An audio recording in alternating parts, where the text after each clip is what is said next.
Hey guys, today I'm going to tell you how to fix smart switch transfer failed in Samsung Galaxy A17, A37 or A57.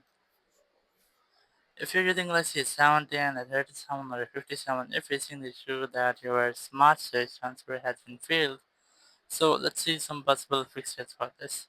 The very first thing you can try to go ahead to your settings app here and go to software update, decide to update your software, then go back, go to device here, go to storage, and you just have to make sure that you have enough storage in your phone, like you have almost 15 to 20 GB free with your internal storage to receive large files in your phone.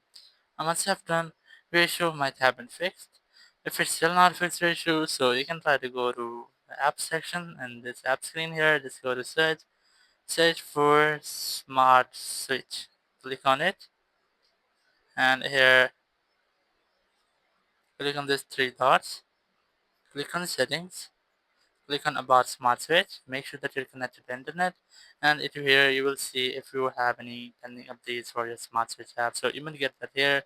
Just try to download and install that updates on your app on your phone. So issue might have been fixed. If it's still not fixed your issue, go to settings, go to apps here, go to search for smart switch. You might get that here. Now just go to scroll down, go to storage, click on clear cache. You can also try to clear data, click on delete. Once you have done, just go back from here. I recommend you to forcefully stop it from here. Click OK.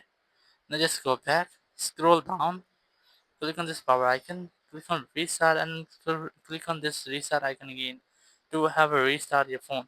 And once your phone has been restarted, now you might not get this issue again.